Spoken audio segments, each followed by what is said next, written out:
ஏசாயா அதிகாரம் 52. எழும்பு எழும்பு சீயோனே, உன் வல்லமையை தரித்துக்கொள். பரிசுத்த நகரமாகிய எருசலேமே, உன் அலங்கார வஸ்திரங்களை உடுத்திக்கொள். விருத்த சேதனம் இல்லாதவனும் அசுத்தனும் இனி உன்னிடத்தில் வருவதில்லை. தூசியை உதறிவிட்டு எழுந்திரு, எருசலேமே வீற்றிரு. சிறைப்பட்டு போன சீயோன் குமாரத்தியே, உன் கழுத்தில் உள்ள கட்டுக்களை அவிழ்த்துவிடு. விலையின்றி விற்கப்பட்டீர்கள், பணமின்றி மீட்கப்படுவீர்கள் என்று கர்த்தர் சொல்லுகிறார். பூர்வத்தில் என் ஜனங்கள் தங்கும்படி எகிப்துக்கு போனார்கள். அசீரியனும் முகாந்தரம் இல்லாமல் அவர்களை ஒடுக்கினான் என்று கர்த்தராகிய ஆண்டவர் சொல்லுகிறார்.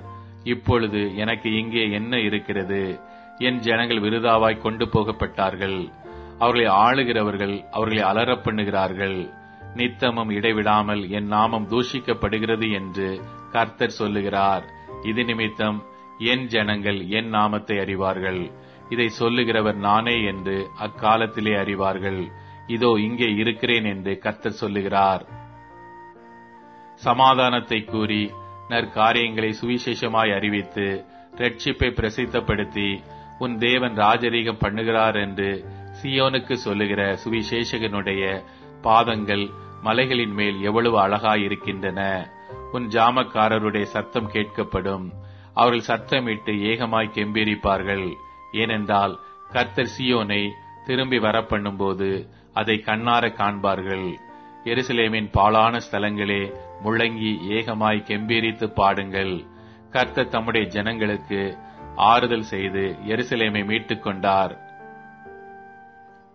எல்லா ஜாதிகளின் கண்களுக்கு முன்பாகவும் கர்த்தர் தம்முடைய பரிசுத்த புயத்தை வெளிப்படுத்துவார். பூமியின் எல்லைகளில் உள்ளவர்கள் எல்லாரும் நமது தேவனுடைய இரட்சிப்பை காண்பார்கள். புறப்படுங்கள், புறப்படுங்கள், அவிடம் விட்டு போங்கள். அசுத்தமானதை தொடாதிருங்கள். கர்த்தருடைய பாத்திரங்களை சுமக்கிறவர்களே, அது நடுவிலிருந்து புறப்பட்டு உங்களை சுத்திகரியுங்கள். நீங்கள் தீவிரித்து புறப்படுவதில்லை. நீங்கள் ஓடிப்போகிறவர்கள் போல ஓடிப்போவதும் இல்லை. கர்த்தர் உங்கள் முன்னே போவார். இஸ்ரவேலின் தேவன் உங்கள் பிறகே உங்களை காக்கிறவராயிருப்பார். இதோ என் தாசன் ஞானமாய் நடப்பார். அவர் உயர்த்தப்பட மேன்மையும் மகா உன்னதமுமாயிருப்பார். மனுஷனை பார்க்கிலும் அவருடைய முகப்பார்வையும் மனுபுத்திரரை பார்க்கிலும் அவருடைய ரூபமும் எவ்வளவு அந்தக்கேடு அடைந்தபடியினாலே அவரை கண்ட அநேகர் பிரமிப்படைந்தார்கள். அப்படியே அவர் அநேகம் ஜாதிகள் மேல் தெளிப்பார்.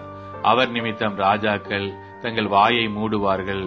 ஏனெனில் தங்களுக்கு தெரிவிக்கப்படாதிருந்ததை அவர்கள் காண்பார்கள், கேள்விப்படாதிருந்ததை அவர்கள் அறிந்து கொள்வார்கள்.